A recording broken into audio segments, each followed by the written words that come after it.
guys, it's me, Sess from Flourish, and let's talk protective styling, right?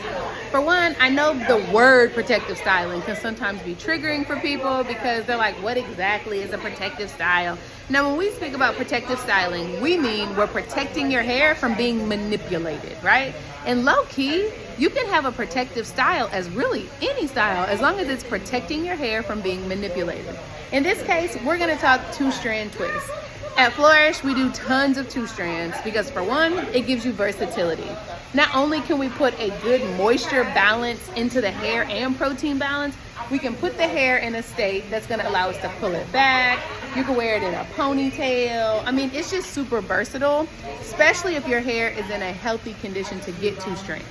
Now let's talk protective styling that isn't necessarily protective, right? I know people love wigs, we love braids, we love crochet, and there is a way to do those that are safe for the hair that doesn't tear up your hair, but there's also a way that's doing it that's going to tear the hair up and lead you to a place that after your protective style, you can't get juicy, plump twists like this, or you don't have your moisture and protein balance correctly. And that's where the struggle happens. So if you are wearing a protective style or a style in your hair that's not allowing you to touch your hair for a certain amount of time, we do not recommend going past a certain amount of weeks.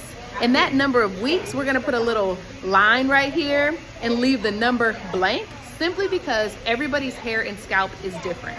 When we are dealing with our clients, we tell them, if they ask us, can I get braids in between, like in the summertime, it is going to be on a person-to-person basis. Simply because not everybody's scalp is gonna operate the same. Not everybody's hair has the same strength to it.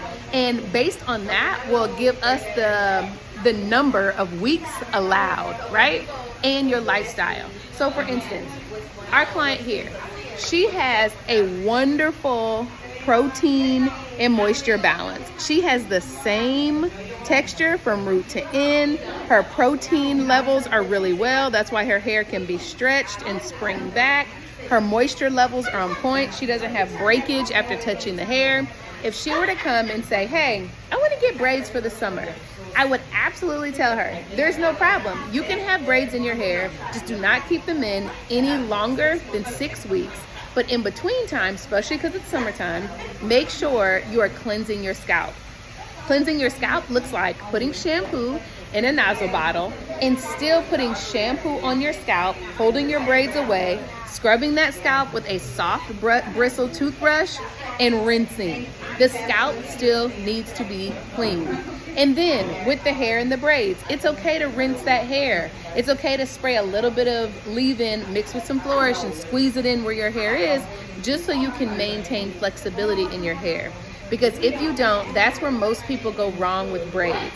It's either you didn't have the healthy hair to get braids in the first place, and the braids came in and sliced through all your strands and tore it up and took your texture away, or your hair just was in too weak of a state to get it, and then when you got them, you didn't care for them correctly. Don't allow a protective style to leave your hair in a state that is completely unprotected at this point, and now you have to start over. Crochets, wigs, anything that your hair needs to be laid down or braided down or anything like that, please ensure that your hair is cared for prior and it's strong enough to literally be put away for that amount of time.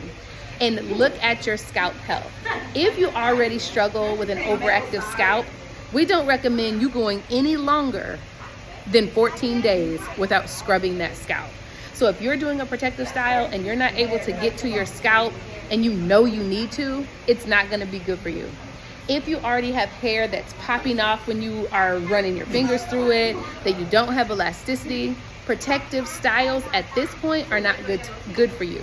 Work on getting yourself to a healthy regimen, then focus on, okay, now that my hair is in this point, I can go forward with putting it away for X amount of weeks, okay? So do an assessment on your own hair. In the below, I'll put a downloadable, or up there, depending on what platform you're on. There'll be a downloadable, it's like a questionnaire that you can ask questions about your own hair. Is my hair doing this? Is it doing that? Is it doing this? If you have answered a certain amount of points to those, you're not ready, okay?